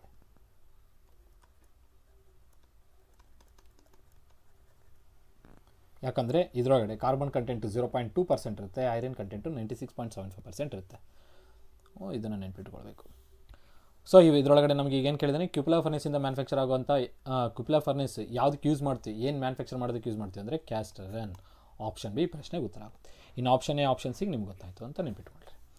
ನೆಕ್ಸ್ಟ್ ಇನ್ನು 5th ಕ್ವಶನ್ ಕಡೆಗೆ ಹೋಗೋದಾದರೆ A4 ಶೀಟ್ ಇದು ಡ್ರಾಯಿಂಗ್ ಶೀಟ್ ಇದು. The size of A4 drawing sheet is ಭಾಳ ಇಂಪಾರ್ಟೆಂಟ್ ಇದು. ಸೊ ಇವಾಗ A4 ನಮಗೆ ಇಲ್ಲಿ ಕೇಳಿರೋದು A4 ಅಲ್ವಾ. A4ದು ಅಂತಂದರೆ ನಮಗೆ ಎಲ್ಲಿಂದ ಶೀಟ್ ಸೈಜ್ ವೇರಿ ಆಗ್ತಾವೆ ಅಂತಂದರೆ A0 ಇಂದ ಹಿಡಿದು A0, A1, A2, A3 ಹಾಗೂ A4 ಇವೆಲ್ಲ ಶೀಟ್ಸು ಸೈಜ್ ನೆನ್ಪಿಟ್ಕೊಂಡ್ರೆ ನಮಗೆ ಎಕ್ಸಾಮಲ್ಲಿ ಆನ್ಸರ್ ಮಾಡೋದಕ್ಕೆ, ಈ ಥರ ಪ್ರಶ್ನೆಗಳು ಆನ್ಸರ್ ಮಾಡೋದಕ್ಕೆ ಭಾಳ ಯೂಸ್ಫುಲ್ ಆಗುತ್ತೆ. ಸೊ A0ದು ನೀವು ನೆನ್ಪಿಟ್ಕೊಳ್ಳೋದಾದರೆ 841/1189 mm ಆಗಿರುತ್ತೆ. ಓಕೆನಾ? ಇದು ಏನು A0 ಶೀಟ್ದು size. So next A1 ನೀವು ಬರ್ಕೊಳ್ಳೋದು ಹೆಂಗೆ ಬರ್ಕೊಳ್ತಾರೆ ನೋಡಿ. 841 ಇದೆಲ್ಲ ಇಲ್ಲಿ ಬರ್ಕೊಳ್ಳಿ, 841/594. ನೆಕ್ಸ್ಟ್ ಇಲ್ಲಿ ಏನಿದೆಲ್ಲ ಇದನ್ನ ಇಲ್ಲಿ ಬರ್ಕೊಳ್ಳಿ, ಯಾವುದು 594 ಅಂದರೆ 420/594. ಅದೇ ಥರನೇ 420 ಈ ಕಡೆ ಬರ್ಕೊಳ್ಳಿ, 420 ಬರ್ಕೊಂಡ್ರೆ ಇವಾಗ A3 ಏನಾಗುತ್ತೆ ನೋಡಿ 297/420. ಇನ್ನು ಲಾಸ್ಟ್ A4 ಬಂದು 210/297 ಆಗಿರುತ್ತೆ. ಇದು ನಮಗೆ ಡ್ರಾಯಿಂಗ್ ಶೀಟ್ಸ್ ಸೈಜ್ ಇರುತ್ತೆ. ಭಾಳ ಇಂಪಾರ್ಟೆಂಟು. ಜಸ್ಟ್ ಇಲ್ಲಿ ಏನು ಮಾಡ್ತಾಯಿದ್ರೆ ಈ ಥರ ಕ್ಯಾರಿ ಮಾಡ್ತಾ ಹೋಗ್ತಿರ್ತೆ. ಹೇಳಬೇಕಂದ್ರೆ ಅದು ಹಾಫ್ ವ್ಯಾಲ್ಯೂ ಅಂತ ಹೇಳ್ತಾರೆ. ಯಾವುದು ಈ ವ್ಯಾಲ್ಯೂ ಏನಿದೆಲ್ಲ ಇದರಲ್ಲಿನ ಹಾಫ್ ವ್ಯಾಲ್ಯೂ, ಇದರೊಳಗಿಂದ ಹಾಫ್ ವ್ಯಾಲ್ಯೂ ಇದು, ಇದರೊಳಗಿಂದ ಹಾಫ್ ವ್ಯಾಲ್ಯೂ ಇದು, ಇದರೊಳಗಿನ ಹಾಫ್ ವ್ಯಾಲ್ಯೂ ಇದು, ಇದರೊಳಗಿಂದ ಹಾಫ್ ವ್ಯಾಲ್ಯೂ ಇದಾಗಿರುತ್ತೆ. ಈ ವ್ಯಾಲ್ಯೂನ ಹಿಂಗೆ ಕ್ಯಾರಿ ಮಾಡ್ತೀವಿ. ನೆಕ್ಸ್ಟ್ ಇದರೊಳಗಡೆ ಹಾಫ್ ಇರುತ್ತೆ, ಅದು ಇದು ವ್ಯಾಲ್ಯೂ ಆಗುತ್ತೆ. ಈ ವ್ಯಾಲ್ಯೂನ ಹಿಂಗೆ ಕ್ಯಾರಿ ಮಾಡ್ತೀವಿ. ನೆಕ್ಸ್ಟ್ ಇದರೊಳಗೆ ಹಾಫ್ ಏನಿರುತ್ತೆ ಅದು ಇದಾಗಿರುತ್ತೆ. ಈ ವ್ಯಾಲ್ಯೂನ ಹಾಗೆ ಕ್ಯಾರಿ ಮಾಡ್ತೀವಿ. ಇದರೊಳಗಿಂದ ಹಾಫ್ ಏನಿರುತ್ತೆ ಇದಿರುತ್ತೆ, ಇದನ್ನು ಹಾಗೆ ಕ್ಯಾರಿ ಮಾಡ್ತೀವಿ. ನೀನು ನೆನ್ಪಿಟ್ಕೊಳ್ಳೋಕೆ ನಾನು ಹೇಳ್ತಿರೋದು. ಸೊ ನಿಮಗೆ A0 ಇಂದ A4 ಡ್ರಾಯಿಂಗ್ ಶೀಟ್ ಸೈಜಸ್ ನೆನ್ಪಿಟ್ಕೊಂಡ್ರೆ ಎಕ್ಸಾಮಲ್ಲಿ ಈ ಥರ ಪ್ರಶ್ನೆಗಳನ್ನ ಈಸಿಯಾಗಿ ಆನ್ಸರ್ ಮಾಡ್ಕೋಬೋದು. ಸೊ ನಮಗೆ A4 ಶೀಟ್ ಸೈಜ್ ಏನಿದೆ 210/227 ಇದೆ. ಎಲ್ಲಿದೆ ನೋಡಿ 210/297 mm. ಸೊ 210/297 ಆದರೆ ಯಾವುದಾಗುತ್ತೆ? A4 ಶೀಟ್ದು ಸೈಜ್ ಆಗುತ್ತೆ. ಈ ಪ್ರಶ್ನೆಗೆ ಉತ್ತರ ಇದಾಗಬೇಕು. ಸೊ ಇದು ನೋಡಿ ಇದೇನಾಗಬೇಕು? A0 ಸೈಜ್ ಆಗಬೇಕು. ಇದು ನೋಡಿ 594 ಇದರೊಳಗೆ ಅರ್ಧ ತಾನೇ, ಇದೇನಾಗಬೇಕು? A1 ಶೀಟ್ದು ಸೈಜ್ ಆಗಬೇಕು. ನೆಕ್ಸ್ಟ್ ನೋಡಿ ಇದೇನು 294 ಅಲ್ಲ 297 ಅಂತಂದರೆ ಎಲ್ಲಿ ಬರುತ್ತೆ ನೋಡಿ, ಇಲ್ಲಿ A3 ಬರುತ್ತೆ. ಇದು ಇಷ್ಟೇ. ಸೊ ಇನ್ನು A2ದು A4ದು ಮೆನ್ಷನ್ ಮಾಡಿದ್ವಿ, ಅದನ್ನು ನೀಟಾಗಿ ನೋಡ್ಕೊಂಡ್ರೆ ಮುಗೀತು. ಇದನ್ನು ಎಲ್ಲಾದರೂ ನೋಟ್ ಮಾಡ್ಕೊಳ್ಳಿ. ನೆಕ್ಸ್ಟ್ ಹೋಗ್ತಾ ಇದ್ದೀನಿ ನೆಕ್ಸ್ಟ್ ಪ್ರಶ್ನೆ ಕಡೆಗೆ. The gas constant R is equal to dash to specific heats. ಎರಡು ಸ್ಪೆಸಿಫಿಕೇಟ್ಸ್ ಇದೆ, ಯಾವ್ದು ನಮಗಿರೋದು ಸಿ ವಿ ಮತ್ತು ಸಿ ಪಿ. ಸಿ ವಿ ಮತ್ತು ಸಿ ಪಿ ಏನಂತ ಹೇಳ್ತೀವಿ? ಸಿ ವಿ ಅಂದರೆ specific heat at constant volume. ಏನಿದು? ಸ್ಪೆಸಿಫಿಕ್ ಹೀಟ್ ಎಲ್ಲಿ? ಅಟ್ ಕಾನ್ಸ್ಟೆಂಟ್ ವಾಲ್ಯೂಮ್ ಹತ್ರ. ಅದೇ ಥರನೇ ಸಿ ಪಿ ಅಂದ್ರೇನು? Specific heat at constant pressure ಅಂತ. ಸಿ ಪಿಗೆ ಸಿ ವಿಗೆ ಹಾಗೂ ಆರ್ಗೆ ಗ್ಯಾಸ್ ಕಾನ್ಸ್ಟೆಂಟ್. ಆರ್ ಅಂದ್ರೇನು? ಗ್ಯಾಸ್ ಕಾನ್ಸ್ಟೆಂಟ್ ಅಂತ ಕರಿತೀವಿ. ಇದು ಗ್ಯಾಸ್ ಕಾನ್ಸ್ಟೆಂಟ್ ಇರೋಂಥ ರಿಲೇಷನ್ ಬಗ್ಗೆ ಕೇಳ್ತಾ ಇದ್ದಾರೆ. ಇಲ್ಲಿ ಏನು ಸಮ್ಮಲ್ಲಿ ಇದೆಯಾ, ಡಿಫ್ರೆನ್ಸಲ್ಲಿ ಇದೆಯಾ, ಪ್ರಾಡಕ್ಟಲ್ಲಿ ಇದೆಯಾ, ರೇಷಿಯೋದಲ್ಲಿ ಇದೆಯಾ ಅಂತ ಕೇಳ್ತಾನೆ. ಸೊ ನಮಗೆ ಸ್ಪೆಸಿಫಿಕ್ ಹೀಟ್ಗೆ ಮತ್ತು ಗ್ಯಾಸ್ ಕಾನ್ಸ್ಟೆಂಟ್ಗೆ ಇರೋಂಥ ರಿಲೇಷನ್ನು R is equal to C P minus C V ಅಂತ ಹೇಳ್ತೀವಿ. ಇದನ್ನು ವಿಕ್ಟರ್ ಮೇಯರ್ ಈಕ್ವೇಷನ್ ಅಂತಲೂ ಕರೀತಾರೆ. ಮೇಯರ್ ಈಕ್ವೇಷನ್ ಅಂತಲೂ ಕರಿತೀವಿ, ನೆನ್ಪಿಟ್ಕೊಳ್ಳಿ. C P minus C V. ನೋಡಿ, ಸಿ ಪಿಗೆ ಸಿ ವಿಗೆ ಇರೋ ಏನಿದೆ ಹೇಳ್ರಿ ರಿಲೇಷನ್? ಡಿಫ್ರೆನ್ಸಲ್ಲಿದೆ. ಏನಂತ ಹೇಳ್ಬೋದು? Gas constant is a difference of constant specific heat at constant pressure and specific heat at constant volume. ಏನದು? Difference of two specific heats. ಏನಂತ ಆಗಬೇಕು? Difference of two specific heats ಆಗಬೇಕು. C P minus C V ಭಾಳ important ಇದು, ನೆನ್ಪಿಟ್ಕೊಳ್ಬೇಕು ಇದನ್ನು. So ನಮಗೆ ಈ ಈಕ್ವೇಷನ್ನ ಒಂದು ಸ್ವಲ್ಪ ಸಿಂಪ್ಲಿಫಿಕೇಶನ್ ಮಾಡಿದ್ರೆ ನಮಗೊಂದೆರಡು ರಿಲೇಷನ್ಸ್ ಔಟ್ಪುಟ್ ಆಗಿ ಬರುತ್ತೆ. ಯಾವುದಾದಂತ ನೋಡ್ಕೊಳ್ಳಿ. ಇಲ್ಲಿ ಭಾಳ ಇಂಪಾರ್ಟೆಂಟ್, ಎಕ್ಸಾಮಲ್ಲಿ ರಿಲೇಷನ್ಸ್ನು ಕೇಳ್ತಾನೆ. C V is equal to R divided by gamma minus 1. ಇದನ್ನು ಸಿ ವಿಗೆ. ಆ್ಯಂಡು ಸಿ ಪಿಗೆ ಏನು ಬರಿಬೋದಪ್ಪ ಅಂದರೆ C P is equal to gamma into R divided by gamma minus 1. Gamma ಬಂದು ಅಡಿಯಾಬೆಟಿಕ್ ಇಂಡೆಕ್ಸ್ ಆಗಿರುತ್ತೆ, ಫಾರ್ ಏರ್ ಬಂದು 1.4 ಆಗಿರುತ್ತೆ. ಸೊ ಸಿ ಪಿಗೆ ಸಿ ವಿಗೆ ಇರುವಂಥ ಎರಡು ರಿಲೇಷನ್ಸ್ ಇದು. ಸಿ ಪಿಗೆ ಸಿ ವಿಗೆ ನಮಗೆ ಇಲ್ಲಿ ಸಿ ಪಿನ ಕಾಮನಾಗಿ ತೆಗೆದು ಸಿ ಪಿ ಬೈ ಸಿ ವಿನ ಗಾಮಾ ಅಂತ ಹಾಕೊಂಡಾಗ C P by C V is equal to gamma ಅಂತ ಆದಾಗ ಈ ರಿಲೇಷನ್ಸ್ಗಳು ಬರುತ್ತೆ. ಅದಾದ ನಂತರ ಇದ್ರ ಮೇಲೆ ಇನ್ನೂ ನಮ್ಗೆ ಏನು ಕೇಳ್ಬೋದು ಅಂದರೆ ಯೂನಿಟ್ಸ್ನು ಕೇಳ್ಬೋದು ಸಿ ಪಿಗೆ ಸಿ ವಿಗೆ. ಸೊ ಸಿ ಪಿಗೆ ಮತ್ತು ಸಿ ವಿಗೆ ಯೂನಿಟ್ಸ್ ಬಂದು ಭಾಳ ಇಂಪಾರ್ಟೆಂಟ್, ಇದನ್ನು ಕೇಳೋ ಚಾನ್ಸಸ್ ಇರುತ್ತೆ. Kilo joule per K G degree kelvin, kilo joule per K G kelvin ಅಂತಲೂ ಕರೀತಾರೆ. ಎರಡಕ್ಕೂ ಆಗಿರುತ್ತೆ. ಕೆಲವೊಂದು ಕಡೆ ಏನು ಬರ್ತಾರೆ ಅಂದರೆ joule per K G kelvin ಅಂತಲೂ ಬರೆದಿರ್ತಾರೆ. ಇದನ್ನು ಯೂನಿಟ್ ಆಗುತ್ತೆ, ಕನ್ಫ್ಯೂಷನ್ ಆಗೋಕ್ಕೋಗ್ಬಿಡಿ. ಸೊ ಇವೆರಡೂ ಏನಾಗಿರುತ್ತೆ? ಯೂನಿಟ್ ಫಾರ್ ಸ್ಪೆಸಿಫಿಕ್ ಹೀಟ್ಸ್ ಆಗಿರುತ್ತೆ. ಸೊ ಇಷ್ಟನ್ನು ನೀವು ನೆನ್ಪಿಟ್ಕೊಳ್ಬೇಕು. ಎಕ್ಸಾಮಲ್ಲಿ ಯಾವುದೇ ಥರನ ಕೇಳಿದ್ರು ನೆನ್ಪಿಟ್ಕೊಳ್ರಿ. ನೆಕ್ಸ್ಟ್ ಇನ್ನೊಂದು ಹೋಗ್ತಾ ಇದ್ದೀನಿ ನೋಡಿರಿ. ನೆಕ್ಸ್ಟ್ 7th ಪ್ರಶ್ನೆಗೆ ಹೋಗ್ತಿದ್ದೀನಿ. Continuous chips are not produced during the machining of. Continuous chip ಯಾವ ಮೆಟೀರಿಯಲ್ಗೆ ಮಾಡೋ ಟೈಮಲ್ಲಿ, ಮಷಿನಿಂಗ್ ಮಾಡೋ ಟೈಮಲ್ಲಿ ಯಾವ ಮೆಟೀರಿಯಲ್ಗೆ ಕಂಟಿನ್ಯೂಸ್ ಚಿಪ್ಸ್ ಪ್ರೊಡ್ಯೂಸ್ ಮಾಡಲ್ಲ. ಕಂಟಿನ್ಯೂಸ್ ಚಿಪ್ಸ್ ಅಂದರೆ ನಾವು ನೋಡಿರ್ತೀರ, ಲೇತ್ನಲ್ಲಿ ನಾವು ಮೆಟೀರಿಯಲ್ ಇಡ್ತೀವಿ. ಮೆಟೀರಿಯಲ್ ಇಟ್ಬಿಟ್ಟು ಮಷಿನಿಂಗ್ ಮಾಡೋ ಟೈಮಲ್ಲಿ ನಿಮ್ಗೆ ಈ ಥರ ಕಂಟಿನ್ಯೂಸ್ ಆಗಿ ಚಿಪ್ಸು ಬರ್ತಾ ಹೋಗುತ್ತೆ. ಸೊ ಈ ಥರ ಕಂಟಿನ್ಯೂಸ್ ಆಗಿ ಬರ್ದಂಗೆ ಡಿಸ್ಕಂಟಿನ್ಯೂಸ್ ಆಗಿ ಬ್ರೇಕ್ ಆಗೋದು ಯಾವ ಮೆಟೀರಿಯಲ್ ಇರುತ್ತೆ? ಸೊ ಇಲ್ಲಿ ನೋಡಿ, ನಮಗೆ ಪ್ರಶ್ನೆನಲ್ಲಿ ಕೊಟ್ಟಂಗೆ ಡಕ್ಟೈಲ್ ಮೆಟೀರಿಯಲ್ಸ್ಗೆ ನಮಗೆ ನಾರ್ಮಲಾಗಿ ಕಂಟಿನ್ಯೂಸ್ ಚಿಪ್ಸ್ ಬರುತ್ತೆ. ಅದೇ ಬ್ರಿಟಲ್ ಮೆಟೀರಿಯಲ್ಸ್ ಇತ್ತಂತಂದರೆ ಡಿಸ್ಕಂಟಿನ್ಯೂಸ್ ಚಿಪ್ಸ್ ಬರುತ್ತೆ. ಸೊ ಇಲ್ಲಿ ನೋಡಿ, ಇದರಲ್ಲಿ ಮೈಲ್ಡ್ ಸ್ಟೀಲು, ಕಾಪರು ಹಾಗೂ ಅಲ್ಯೂಮಿನಿಯಂ ಇವೆಲ್ಲ ಮೂರು ಏನು ಡಕ್ಟೈಲ್ ಮೆಟೀರಿಯಲ್ಸ್ ಇವು, ಹೌದಾ? ಹಾಗಾಗಿ ಇವಕ್ಕೆ ಏನು ಬರಬೇಕು? ಕಂಟಿನ್ಯೂಸ್ ಚಿಪ್ಸ್ ಬರಬೇಕು. ಕಂಟಿನ್ಯೂಸ್ ಚಿಪ್ಸ್ ಬರುತ್ತೆ. ಇದೇನಿದು? ಬ್ರಿಟಲ್ ಮೆಟೀರಿಯಲ್, ಹೌದಾ? ಬ್ರಿಟಲ್ ಮೆಟೀರಿಯಲ್ ಇದು. ಹಾಗಾಗಿ ಇದಕ್ಕೆ ಏನಾಗುತ್ತೆ? ಡಿಸ್ಕಂಟಿನ್ಯೂಸ್ ಚಿಪ್ ಪ್ರೊಡ್ಯೂಸ್ ಆಗುತ್ತೆ. ಸೊ ಹಾಗಾಗಿ ಇಲ್ಲಿ ಪ್ರಶ್ನೆದಲ್ಲಿ ಏನು ಕೇಳಿದ್ದು? ಯಾವ ಒಂದು ಮೆಟೀರಿಯಲ್ಗೆ ಮಷಿನಿಂಗ್ ಮಾಡೋ ಟೈಮಲ್ಲಿ ಕಂಟಿನ್ಯೂಸ್ ಚಿಪ್ಸ್ ಪ್ರೊಡ್ಯೂಸ್ ಆಗಲ್ಲ ಅಂತ ಕೇಳ್ತಾನೆ. ಸೊ ಇಲ್ಲಿ ಕಂಟಿನ್ಯೂಸ್ ಚಿಪ್ಸ್ ಯಾವ ಮೆಟೀರಿಯಲ್ ಪ್ರೊಡ್ಯೂಸ್ ಆಗಲ್ಲ? ಕಂಟಿನ್ಯೂಸ್ ಚಿಪ್ಸು ಮೈಲ್ಡ್ ಸ್ಟೀಲಿಗೆ ಕಂಟಿನ್ಯೂಸ್ ಚಿಪ್ಸ್ ಪ್ರೊಡ್ಯೂಸ್ ಆಗುತ್ತೆ. ಡಕ್ಟೈಲ್ ಮೆಟೀರಿಯಲ್ಗೆ ನಮಗೇನು ಕಂಟಿನ್ಯೂಸ್ ಚಿಪ್ಸ್ ಪ್ರೊಡ್ಯೂಸ್ ಆಗುತ್ತೆ. ಕ್ಯಾಸ್ಟ್ ಐರನ್ಗೆ ಏನು ಕಂಟಿನ್ಯೂಸ್ ಚಿಪ್ಸ್ ಪ್ರೊಡ್ಯೂಸ್ ಆಗಲ್ಲ. ಸೊ ಇದಕ್ಕೆ ಆಪ್ಷನ್ಗೆ ಆನ್ಸರ್ ಏನಾಗಿರಬೇಕು? ಸ್ವಲ್ಪ ಇಲ್ಲಿ ನಾನು ರೈಟ್ ಹಾಕ್ಬಿಟ್ಟಿದ್ದೀನಲ್ಲ, ಬೆಟರ್ ಅಂದರೆ ಈ ಥರ ಹಾಕ್ಬಿಡ್ತೀನಿ. ಇದಕ್ಕೆ ಪ್ರೊಡ್ಯೂಸ್ ಆಗಲ್ಲ, ಇದಕ್ಕೆ ಕಂಟಿನ್ಯೂಸ್ ಚಿಪ್ಸ್ ಪ್ರೊಡ್ಯೂಸ್ ಆಗುತ್ತೆ, ಇದಕ್ಕೂ ಕಂಟಿನ್ಯೂಸ್ ಚಿಪ್ಸ್ ಪ್ರೊಡ್ಯೂಸ್ ಆಗುತ್ತೆ, ಇದಕ್ಕೆ ಕಂಟಿನ್ಯೂಸ್ ಚಿಪ್ಸ್ ಪ್ರೊಡ್ಯೂಸ್ ಆಗಲ್ಲ. ಸೊ ಆಪ್ಷನ್ ಎ ಪ್ರಶ್ನೆಗೆ ಉತ್ತರ ಆಗುತ್ತೆ. Continuous chips are not produced during the machining of cast ಐರನ್ನ ಮಷಿನಿಂಗ್ ಮಾಡೋ ಟೈಮಲ್ಲಿ ನಮಗೆ ಕಂಟಿನ್ಯೂಸ್ ಚಿಪ್ಸ್ ಪ್ರೊಡ್ಯೂಸ್ ಆಗಲ್ಲ. ಅದೇ ಮೈಲ್ಡ್ ಸ್ಟೀಲು, ಕಾಪರು ಮತ್ತು ಅಲ್ಯೂಮಿನಿಯಂನ ಮಷಿನಿಂಗ್ ಮಾಡೋ ಟೈಮಲ್ಲಿ ನಮಗೇನು ಪ್ರೊಡ್ಯೂಸ್ ಆಗುತ್ತೆ? ಡಕ್ಟೈಲ್ ಮೆಟೀರಿಯಲ್ ಆಗಿರೋ ಕಾರಣದ ಕಂಟಿನ್ಯೂಸ್ ಚಿಪ್ಸ್ ಪ್ರೊಡ್ಯೂಸ್ ಆಗುತ್ತೆ. ಚೆನ್ನಾಗಿ ನೆನ್ಪಿಟ್ಕೊಳ್ಳಿ. ಡಕ್ಟೈಲ್ ಮೆಟೀರಿಯಲ್ ಏನು ಪ್ರೊಡ್ಯೂಸ್ ಆಗುತ್ತೆ? Continuous chips. ಡಿಸ್ಕಂಟಿನ್ಯೂಸ್ ಚಿಪ್ಸ್ ಯಾವುದು ಪ್ರೊಡ್ಯೂಸ್ ಆಗುತ್ತೆ? ಬ್ರಿಟಲ್ ಮೆಟೀರಿಯಲ್ಗೆ ಎಕ್ಸಾಂಪಲ್ ಯಾವುದು? Cast iron. ಡಕ್ಟೈಲ್ ಮೆಟೀರಿಯಲ್ಗೆ ಯಾವುದು ಎಕ್ಸಾಂಪಲ್ ಇದೆ? Mild steel and copper and aluminium. ಇಷ್ಟನ್ನು ನೆನ್ಪಿಟ್ಕೊಳ್ಳಿ. ನೆಕ್ಸ್ಟ್ ಈಗ ಇನ್ನು ನೆಕ್ಸ್ಟ್ ಪ್ರಶ್ನೆ ಕಡೆಗೆ ಹೋಗ್ತಾ ಇದೆ ನೋಡಿ. Operation used for enlarging the previously drilled hole is called ಏನಂತ ಕೇಳ್ತಾನೆ. ಸೊ ಇಲ್ಲಿ ನೋಡಿ, ನಮಗೆ ಲೇತಲ್ಲಿ ಪ್ರೊಡ್ಯೂಸ್ ಅಂತ ಆಪರೇಷನ್ಸು, ಡ್ರಿಲ್ಲಿಂಗಲ್ಲಿ ಪ್ರೊಡ್ಯೂಸ್ ಅಂತ ಆಪರೇಷನ್ಸ್ ಮೇಲೆ ಪ್ರಶ್ನೆ ಕೇಳಿದ್ದಾರೆ. ಇಲ್ಲಿ operation used for enlarging the previously drilled hole is called ಏನಂತ ಕೇಳಿದ್ದಾರೆ. ಸೊ ನಮಗಿಲ್ಲಿ boring, drilling, reaming, countersink 4 ಆಪ್ಷನ್ಸಲ್ಲಿ ಕೊಟ್ಟಿದ್ದಾರೆ. ಇವು 4 ಆಪರೇಷನ್ಸೇ. ಸೊ ಒಂದೇ ಒಂದು ಸಲ ನೋಡ್ಕೊಳ್ಳಿ. ಇದು ನನಗೆ ಮೆಟೀರಿಯಲ್ ಪೀಸ್ ಅಂತ ಇತ್ತಂತ ಇಟ್ಕೊಳ್ಳಿ.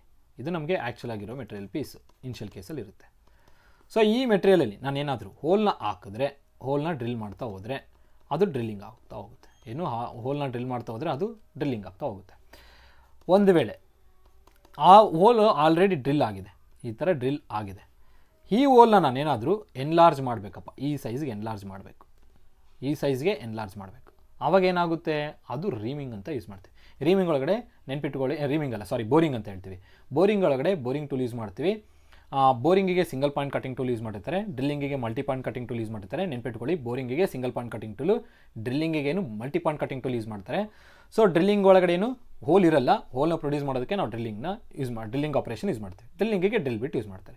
ಬೋರಿಂಗಿಗೆ ಬೋರಿಂಗ್ ಟೂಲ್ ಯೂಸ್ ಮಾಡ್ತೀವಿ. ಬೋರಿಂಗ್ ಒಳಗಡೆ single point cutting tool use ಮಾಡೋದು. ಆಲ್ರೆಡಿ ಹೋಲ್ ಡ್ರಿಲ್ ಆಗಿರುತ್ತೆ, ಅದನ್ನು ಇನ್ನಷ್ಟು ಎನ್ಲಾರ್ಜ್ ಮಾಡಬೇಕು, ಇನ್ನಷ್ಟು ಎನ್ಲಾರ್ಜ್ ಮಾಡಬೇಕು. ಆವಾಗ ನಾವೇನು ಮಾಡಬೇಕು, ಬೋರಿಂಗ್ ಟೂಲ್ನ ಯೂಸ್ ಮಾಡಿಕೊಂಡು ಬೋರ್ ಮಾಡ್ತೀವಿ. ಇದು ಬೋರಿಂಗ್ ಆಪರೇಷನ್ ಆಯಿತಾ. ಅಂದರೆ ಪ್ರೀವಿಯಸ್ ಆಗಿ ಡ್ರಿಲ್ಡ್ ಹೋಲ್ನ ಏನಾದರೂ ಎನ್ಲಾರ್ಜ್ ಮಾಡಬೇಕಂದಾಗ ಬೋರಿಂಗ್ ಟೂಲ್ ಯೂಸ್ ಮಾಡಬೇಕು. ರೀಮಿಂಗೂ ಬೋರಿಂಗ್ ಥರನೇ ಆಗುತ್ತೆ, ಬಟ್ ಏನಾಗುತ್ತೆ ಅಂದರೆ ಆ್ಯಕ್ಚುಲಾಗಿ ಭಾಳಷ್ಟು ಮೆಟೀರಿಯಲ್ ರಿಮೂವ್ ಮಾಡೋದು ಎದುರೊಳಗಡೆ ಬೋರಿಂಗ್ ಒಳಗಡೆ, ಅಂದರೆ ಎನ್ಲಾರ್ಜ್ ಮಾಡೋದು ಬೇಕಂತಂದಾಗ ಬೋರಿಂಗ್ ಟೂಲ್ ಯೂಸ್ ಮಾಡ್ತೀವಿ. ರೀಮಿಂಗು ಆ್ಯಕ್ಚುಲಾಗಿ ಯೂಸ್ ಮಾಡೋದು ಏನಕ್ಕಂದರೆ ಹೋಲ್ ಡ್ರಿಲ್ ಆಗಿತ್ತು, ಅದನ್ನು ನಾವು ಸ್ಮೂತ್ ಸರ್ಫೇಸ್ ಫಿನಿಶಿಂಗ್ ಕೊಡಬೇಕಂದಾಗ ರೀಮಿಂಗ್ ಯೂಸ್ ಮಾಡ್ತೀವಿ. ಇದರೊಳಗಡೆ ರೀಮರ್ನ ಯೂಸ್ ಮಾಡ್ತಾರೆ. ಅದಾಗಿನ ನಂತರ ರೀಮರ್ ಕೂಡ ಒಂದು ಮಲ್ಟಿ ಪಾಯಿಂಟ್ ಕಟಿಂಗ್ ಟೂಲ್ ಆಗಿರುತ್ತೆ. ಒಂದು ಹೋಲ್ ಡ್ರಿಲ್ ಆಗಿರುತ್ತೆ, ಅದಕ್ಕೆ ಸ್ಮೂತ್ ಸರ್ಫೇಸ್ ಫಿನಿಶಿಂಗ್ ಕೊಡಬೇಕು ಅಂತಂದಾಗ ರೀಮರ್ನ ಯೂಸ್ ಮಾಡ್ತೀವಿ. ಪ್ರಿಸೈಸ್ ಹೋಲ್ನ ಪ್ರೊಡ್ಯೂಸ್ ಮಾಡಬೇಕಂದಾಗ ರೀಮರ್ನ ಯೂಸ್ ಮಾಡ್ತೀವಿ. ಇದನ್ನು ಬೋರಿಂಗ್ ಥರನೇ ಆಪರೇಷನ್ ಇರುತ್ತೆ. ಅಂದರೆ ಸೊ ಹೋಲ್ನ ಎನ್ಲಾರ್ಜ್ ಮಾಡೋದೇ ಆಗುತ್ತೆ, ಬಟ್ ನಮಗೆ ಭಾಳಷ್ಟು ದೊಡ್ಡ ಸೈಜಲ್ಲಿ ಬೇಕಂದಾಗ ಬೋರಿಂಗ್ನ ಯೂಸ್ ಮಾಡೋದು. ರೀಮರ್ನ ಓನ್ಲಿ ಅಂತಲ್ಲ, ರೀಮರ್ನ ಸರ್ಫೇಸ್ ಫಿನಿಶಿಂಗು ಡ್ರಿಲ್ ಆಗಿರುತ್ತಲ್ಲ ಹೋಲು, ಆ ಹೋಲಿನ ಸರ್ಫೇಸ್ ಫಿನಿಶಿಂಗ್ನ ಕೊಡೋದಕ್ಕೆ ರೀಮರ್ನ ಯೂಸ್ ಮಾಡ್ತೀವಿ. ರೀಮಿಂಗ್ ಟೂಲು ಅದು ಆಪರೇಷನ್ ಏನಂತ ಕರಿತೀವಿ, ರೀಮಿಂಗ್ ಅಂತ ಕರಿತೀವಿ. ರೀಮರ್ ಟೂಲ್ ಯೂಸ್ ಮಾಡೋದು, ಆಪರೇಷನ್ ಕರೆಯೋದೇನು ರೀಮಿಂಗ್ ಅಂತ ಕರಿತೀವಿ. ರೀಮಿಂಗ್ ಏನಕ್ಕೆ ಯೂಸ್ ಮಾಡ್ತೀವಿ, ಆಲ್ರೆಡಿ ಡ್ರಿಲ್ಡ್ ಹೋಲ್ನ ಸ್ಮೂತ್ ಫಿನಿಶಿಂಗ್ ಕೊಡೋದಕ್ಕೆ, ಡ್ರಿಲ್ಡ್ ಹೋಲ್ಗೆ ಸ್ಮೂತ್ ಫಿನಿಶಿಂಗ್ ಕೊಡೋದಕ್ಕೆ ರೀಮಿಂಗ್ ಆಪರೇಷನ್ ಯೂಸ್ ಮಾಡೋದು. ಬೋರಿಂಗ್ ಟೂಲ್ ಏನು, ಎನ್ಲಾರ್ಜ್ ಮಾಡೋದಕ್ಕೆ, ಆಲ್ರೆಡಿ ಡ್ರಿಲ್ಡ್ ಹೋಲ್ನ ಎನ್ಲಾರ್ಜ್ ಮಾಡೋದಕ್ಕೆ ಬೋರಿಂಗ್ ಟೂಲ್ ಯೂಸ್ ಮಾಡ್ತೀವಿ. ಬೋರಿಂಗಿಗೆ ರೀಮಿಂಗಿಗೆ ನೋಡಿಕೊಂಡ್ರೆ, ಬೋರಿಂಗ್ ಆಪರೇಷನ್ಗೆ ರೀಮಿಂಗ್ ಆಪರೇಷನ್ಗೆ ಎರಡಕ್ಕೂ ನೋಡಿಕೊಂಡ್ರೆ ಭಾಳಷ್ಟು ಮೆಟೀರಿಯಲ್ ರಿಮೂವ್ ಆಗೋದೇ ಬೋರಿಂಗಲ್ಲಿ. ಹಾಗಾಗಿ ಎನ್ಲಾರ್ಜ್ ಆಗೋಂಥ ಆಪರೇಷನ್ ಯಾವುದು, ಎನ್ಲಾರ್ಜಿಂಗ್ ಮಾಡೋಂಥ ಆಪರೇಷನ್ ಯಾವುದು, ಬೋರಿಂಗ್ ಆಗಿರುತ್ತೆ. ಕೌಂಟ್ರಿಸಿಂಗ್ ಯಾವ ಥರ ಇರುತ್ತೆ ಅಂದರೆ, ಇದು ನಮಗೆ ಮೆಟೀರಿಯಲ್ ಇರುತ್ತೆ ಅಂತ ಇಟ್ಕೊಳ್ಳಿ. ನನಗೆ ಈ ಥರ ಕೊನಿಕಲ್ ಸರ್ಫೇಸ್ನ ಪ್ರೊಡ್ಯೂಸ್ ಮಾಡೋದಕ್ಕೆ ಕೌಂಟ್ರಿಸಿಂಗ್ ಆಪರೇಷನ್ ಯೂಸ್ ಮಾಡ್ತೀವಿ. ಕೊನಿಕಲ್ ಫಿನಿಶಿಂಗ್ ಕೊಡೋದಕ್ಕೆ ಅಥವಾ ಕೊನಿಕಲ್ ಶೇಪ್ಡ್ ಎನ್ಲಾರ್ಜ್ಮೆಂಟ್ ಕೊಡೋದಕ್ಕೆ ಏನು ಯೂಸ್ ಮಾಡ್ತೀವಿ, ಕೌಂಟ್ರಿಸಿಂಗ್ ಆಪರೇಷನ್ ಯೂಸ್ ಮಾಡ್ತೀವಿ. ಕೌಂಟ್ರಿಸಿಂಗ್ ಟೂಲ್ ಯೂಸ್ ಮಾಡುತ್ತಾರೆ. ಓಕೆನಾ, ಇಷ್ಟನ್ನು ನೆನ್ಪಿಟ್ಕೊಳ್ಳಿ. ಸೊ ಇದರೊಳಗಡೆ ಎನ್ಲಾರ್ಜಿಂಗ್ ಮಾಡೋದು ಯಾವುದು, ಬೋರಿಂಗ್. ಡ್ರಿಲ್ಲಿಂಗ್ ಮಾಡೋದೇನು, ಹೋಲ್ ಹಾಕೋದಕ್ಕೆ. ಇನ್ನೂ ಹೋಲ್ ಹಾಕಿರಲ್ಲ, ಹೋಲ್ ಮಾಡಬೇಕಂದ್ರೆ ಡ್ರಿಲ್ಲಿಂಗ್ ಆಪರೇಷನ್ ಯೂಸ್ ಮಾಡ್ತೀವಿ. ರೀಮಿಂಗ್ ಏನು, ಡ್ರಿಲ್ಡ್ ಆಗಿರೋ ಹೋಲ್ಗೆ ಸ್ಮೂತ್ ಫಿನಿಶಿಂಗ್ ಕೊಡೋದಕ್ಕೆ ರೀಮಿಂಗ್ನ ಯೂಸ್ ಮಾಡ್ತೀವಿ, ರೀಮಿಂಗ್ ಆಪರೇಷನ್. ಕೌಂಟ್ರಿಸಿಂಗ್ ಏನು, ಕೊನಿಕಲ್ ಶೇಪ್ಡ್ ಎನ್ಲಾರ್ಜ್ಮೆಂಟ್ ಕೊಡೋದಕ್ಕೆ ಕೌಂಟ್ರಿಸಿಂಗ್ ಆಪರೇಷನ್ ಯೂಸ್ ಮಾಡ್ತೀವಿ. ಸೊ ಆಪ್ಷನ್ ಈ ಪ್ರಶ್ನೆಗೆ ಉತ್ತರ ಆಗಿರುತ್ತೆ. ಇದನ್ನೆಲ್ಲ ನೆನ್ಪಿಟ್ಕೊಳ್ಳಿ. ಇನ್ನು 9th ಪ್ರಶ್ನೆ ನೋಡಿ, ಚೆಕ್ ವಾಲ್ವ್ ಏನಾಗಿರುತ್ತೆ ಅಂದರೆ, ಇದು ಏನಂತ ಹೇಳ್ಬೋದು ಅಂದರೆ, check valve one directional valve ಅಂತ ಹೇಳ್ಬೋದು. ಏನು ಇದು ಒನ್ ಡೈರೆಕ್ಷನಲ್ ವಾಲ್, ಭಾಳ important check valve. Check valve ಏನಕ್ಕೆ ಆಗುತ್ತೆ ಅಂದರೆ, ಇದು ಡೈರೆಕ್ಷನ್ ಕಂಟ್ರೋಲ್ ಮಾಡೋದಕ್ಕೆ ಯೂಸ್ ಮಾಡ್ತೀವಿ. ಒನ್ ಡೈರೆಕ್ಷನಲ್ ವಾಲ್ ಆಗಿರುತ್ತೆ. ಓಕೆನಾ, ಪ್ರೆಷರ್ ರಿಲೀಫ್ ವಾಲು ಪ್ರೆಷರ್ನ ರಿಲೀಫ್ ಮಾಡೋದಕ್ಕೆ, ಪ್ರೆಷರ್ನ ರಿಡ್ಯೂಸ್ ಮಾಡೋದಕ್ಕೆ ಪ್ರೆಷರ್ ರಿಡ್ಯೂಸಿಂಗ್ ವಾಲ್, ಈ ಥರ ಯೂಸ್ ಮಾಡ್ತಾ ಹೋಗ್ತೀವಿ. ಸೊ ಚೆಕ್ ವಾಲ್ ಅಂತ ನೆನ್ಪಿಟ್ಕೊಂಡ್ರೆ ನಿಮಗೆ check valve is a one directional valve, ಒಂದೇ ಡೈರೆಕ್ಷನ್ ಮಾತ್ರ ಅಲೋ ಮಾಡುತ್ತೆ. ಫ್ಲೂಯಿಡ್ ಹಿಂಗೆ ಫ್ಲೋ ಆಗ್ತಿದೆ ಅಂದರೆ, ಇಲ್ಲಿ ನೀವು ಚೆಕ್ ವಾಲ್ ಹಾಕಿದ್ರೆ ಈ ಡೈರೆಕ್ಷನ್ಗೆ ಅಪೋಸಿಟಾಗಿ ಹೋಗಲ್ಲ, ಇದೇ ಡೈರೆಕ್ಷನಲ್ಲೇ ಫ್ಲೋ ಆಗುತ್ತೆ. ಎರಡು ಡೈರೆಕ್ಷನ್ ಪಾಸಿಬಲ್ ಇರಲ್ಲ. ಹಿಂಗೆ ಚೆಕ್ ವಾಲಲ್ಲಿ ಓನ್ಲಿ ಒನ್ ಡೈರೆಕ್ಷನ್ ಪಾಸಿಬಲ್ ಇರುತ್ತೆ. ನೆಕ್ಸ್ಟ್ ಇನ್ನು ಲಾಸ್ಟ್ 10th ಆಪ್ಷನ್ ನೋಡ್ರಿ, which of the following even is a correct ಅಂತ ಕೇಳಿದಾನೆ. ಇದು ಭಾಳ ಇಂಪಾರ್ಟೆಂಟ್ ನಮ್ಗೆ ಹೇಳ್ಬೇಕಂದ್ರೆ, ಒಂದು ಜೋಲ್ ಎಷ್ಟಪ್ಪ ಅಂತ ಕೇಳಿದಾನೆ, ಒನ್ ಡೈನ್ ಎಷ್ಟು, ಒಂದು ಬಾರ್ ಎಷ್ಟು. ಇಲ್ಲಿ ಆಪ್ಷನ್ಸ್ ಕೊಟ್ಟಿದ್ದಾನೆ, ಯಾವುದು ಕರೆಕ್ಟ್ ಅಂತ ಕೇಳ್ತಾನೆ. ಸೊ ನೋಡಿ, ಒಂದು ಜೋಲ್ ಎಷ್ಟು, ಒಂದು ಡೈನ್ ಎಷ್ಟು, ಹಾಗೂ ಒಂದು ಬಾರ್ ಎಷ್ಟು, ಹಾಗೂ ಒಂದು ಪ್ಯಾಸ್ಕಲ್ ಎಷ್ಟು. ನಿಮಗೆ ಪ್ರೀವಿಯಸ್ ಫಸ್ಟ್ ಕ್ವಶನಲ್ಲಿ ಏನೋ ತಿಳಿಸಿದ್ದೀನಿ, ಒಂದು ಪ್ಯಾಸ್ಕಲ್ ಬಂದು 1 Nm/m² ಆಗಿರುತ್ತೆ. ಒಂದು ಬಾರ್ ಬಂದು 10⁻²⁴ kPa ಆಗಿರುತ್ತೆ. ಅದೇ Nm/m² ಅಲ್ಲಿ ಬರೆದ್ರೆ 10⁵ Nm/m² ಆಗಿರುತ್ತೆ. ಇದನ್ನು ನೆನ್ಪಿಟ್ಕೊಳ್ಬೇಕು. ಒಂದು ಡೈನ್ ಬಂದು 10⁵ ಎಷ್ಟಾಗಬೇಕು ಹೇಳ್ರಿ, ಒಂದು ಡೈನು 10⁵ N ಆಗಿರುತ್ತೆ. ನೆನ್ಪಿಟ್ಕೊಳ್ಳಿ, 10⁻⁵ ಏನಂತ ಹೇಳಿದೆ, 10⁵ N ಆಗಿರುತ್ತೆ. One dyne is equal to 10⁵ dyne, one dyne is equal to 10⁵ N ಆಯಿತು. ಅದೇ ಥರನೇ ಒಂದು ಜೋಲ್ ಎಷ್ಟಾಗಿರುತ್ತೆ ಅಂದರೆ 10⁷ ಅರ್ಗ್ ಆಗಿರುತ್ತೆ. ಭಾಳ ಇಂಪಾರ್ಟೆಂಟ್ ಇದು. ಇಲ್ಲಿ ನೋಡಿ, ನಾನು ಒಂದು ಸ್ವಲ್ಪ ಮಿಸ್ಟೇಕ್ ಮಾಡಿದ್ದೀನಿ. ಏನಂದರೆ, ಒಂದು ಜೋಲ್ ಎಷ್ಟಾಗಿರಬೇಕು, 10⁷ ಅರ್ಗ್ ಆಗಿರಬೇಕು. ಇದು ಕರೆಕ್ಟ್ ಇಲ್ಲ. ಒಂದು ಡೈನ್ ಅಂತ ಕೇಳಿರೋದಲ್ಲ, ಇಲ್ಲಿ ಒಂದು ಯೂನಿಟ್ ನೋಡ್ರಿ ತಪ್ಪಾಗಿದೆ, ಅಲ್ಲಿ ಬರೆದಿರೋದು ಕೂಡ ನಾನು ತಪ್ಪು ಮಾಡಿದ್ದೀನಿ. ಇಲ್ಲಿ ಹೇಳಬೇಕಂದ್ರೆ 1 ನ್ಯೂಟನ್ ಎಷ್ಟು ಡೈನ್ ಆಗಿರುತ್ತೆ ಅನ್ನೋದು ಕೇಳ್ತಾನೆ. ಅಥವಾ 1 ಡೈನ್ ಅಂತಂದ್ರೂ ನೀವು ಆನ್ಸರ್ ಮಾಡ್ಬೋದು 10⁻⁻⁵ ನ್ಯೂಟನ್ ಅಂತೇಳಿ. ಯಾಕಂದರೆ 1 ನ್ಯೂಟನ್ ಬಂದು 10⁵ ಡೈನ್ ಆಗಿರುತ್ತೆ. ಹಾಗಾಗಿ 1 ಡೈನ್ ಎಷ್ಟಾಗಬೇಕು? 10⁵ ನ್ಯೂಟನ್ ಆಗಿರಬೇಕು. ಸೊ 1 ನ್ಯೂಟನ್ = 10⁵ ಡೈನ್. ಓಕೆನಾ? ಸೊ 1 ಡೈನ್ ಎಷ್ಟಾಗಬೇಕಿದು? 10⁻⁻⁵ ಆಗಬೇಕು. ಇಲ್ಲಿ ಈ ಥರ ಕೊಟ್ಟಿದ್ರೆ ಅನಿಸುತ್ತೆ ನನಗೆ ಆಪ್ಷನ್ನು 10⁵ ನ್ಯೂಟನ್ ಕೊಟ್ಟಿರಬೇಕು. ಸೊ ಇದು ತಪ್ಪಿದೆ. 1 ಬಾರ್ 10⁻³ ಅಲ್ಲ 10⁻² kp ಆಗಿರುತ್ತೆ. ಇಲ್ಲಿ ಬರ್ದಿದ್ದು ನೋಡಿ 1 ಬಾರ್ = 10⁻² kPa, ಇಲ್ಲಾಂದರೆ 10⁻⁵ ನ್ಯೂಟನ್ ಮೀಟರ್ ಸ್ಕ್ವೇರ್. 1 ಪ್ಯಾಸ್ಕಲ್ ಎಷ್ಟಾಗಿರುತ್ತೆ? 1 ನ್ಯೂಟನ್ ಪರ್ ಮೀಟರ್ ಸ್ಕ್ವೇರ್ ಆಗಿರುತ್ತೆ. ಒಂದು ಡೈನ್ ಎಷ್ಟಾಗಿರಬೇಕು? 10⁻⁻⁵ ನ್ಯೂಟನ್ ಆಗಿರಬೇಕು. 10⁻⁻⁵ ನ್ಯೂಟನ್. ಅದೇ 1 ನ್ಯೂಟನ್ ಕೇಳಿದ್ರೆ ಎಷ್ಟಾಗುತ್ತೆ ಡೈನು? 10⁻⁵ ಡೈನ್ ಆಗಿರುತ್ತೆ. ಇವೆಲ್ಲ ಭಾಳ ಇಂಪಾರ್ಟೆಂಟ್ ಯೂನಿಟ್ಸ್ ಇದು. 1 ಜೌಲ್ ಎಷ್ಟು? 10⁻⁷ ಅರ್ಗ್ ಆಗಿರುತ್ತೆ. ಇಷ್ಟನ್ನೇ ನೆನ್ಪಿಟ್ಕೊಳ್ಳಿ. 1 ಜೌಲ್ ಎಷ್ಟು? 10⁻⁷ ಅರ್ಗ್ ಅಂತ ಹೇಳಿದೆ. ಇದನ್ನೇ ನಿಮಗೆ ಇನ್ನೊಂದು ಸಲ ಹಿಂಗೂ ಕೇಳ್ಬೋದು. ಯಾಕಂದರೆ ಇಲ್ಲಿ ನೋಡಿ 1 ಡೈನ್ ಕೇಳಿದಾನಲ್ಲ, ಅದೇ ಥರ 1 ಅರ್ಗ್ ಅಂತಲೂ ಕೇಳ್ಬೋದು. 1 ಅರ್ಗ್ ಎಷ್ಟು ಅಂತ ಕೇಳಿದ್ರೆ ಎಷ್ಟಾಗಬೇಕು? 10⁻⁻⁷ ಜೌಲ್ಸ್ ಆಗಬೇಕು. ಇಷ್ಟನ್ನೇ ನೆನ್ಪಿಟ್ಕೊಳ್ಳಿ. ಸೊ ಇಷ್ಟು ಹೇಳ್ತಾ ಈ ಒಂದು ವಿಡಿಯೋನ ಎಂಡ್ ಮಾಡ್ತಾ ಇದ್ದೀನಿ. 10 ಕ್ವಶನ್ಸ್ಗೆ ಈ ಥರ ನನಗೆ ಇನ್ಫಾರ್ಮೇಷನ್ ಕೊಡಬೇಕನ್ಸುತ್ತೆ. ಇಷ್ಟು ಇನ್ಫಾರ್ಮೇಷನ್ ಕೊಟ್ಟಿದ್ದೀನಿ. ಇವೆಲ್ಲ ಇಂಪಾರ್ಟೆಂಟ್ ಕ್ವಶನ್ಸ್ ಆಗಿದ್ದಾವೆ ಎಕ್ಸಾಮ್ ಪಾಯಿಂಟ್ ಆಫ್ ವ್ಯೂಯಿಂದ. ನಿಮಗೆ ಈ ವಿಡಿಯೋ ಇಷ್ಟ ಆದರೆ ಲೈಕ್ ಮಾಡಿ, ಹಾಗೂ ನಿಮ್ಮ ಫ್ರೆಂಡ್ಸ್ ಜೊತೆ ಶೇರ್ ಮಾಡಿ. ಚಾನಲ್ಗೆ ಸಬ್ಸ್ಕ್ರೈಬ್ ಆಗಿ. ಸೊ ನಮ್ಮ ಕೋರ್ಸ್ ಬಗ್ಗೆ ನಾವು ಇನ್ನು ಮುಂದಿನ ದಿನ ಅಂದರೆ ಇವತ್ತಿನ ಸಾಯಂಕಾಲ ಒಳಗಡೆ ಆ ಕೋರ್ಸ್ ಬಗ್ಗೆ ಇನ್ಫಾರ್ಮ್ ಮಾಡ್ತೀವಿ. ಸೊ ಇಷ್ಟೇ ಹೇಳ್ತಾ ಈ ಒಂದು ವಿಡಿಯೋನ ಎಂಡ್ ಮಾಡ್ತೀನಿ. ಎಲ್ಲರಿಗೂ ಧನ್ಯವಾದಗಳು.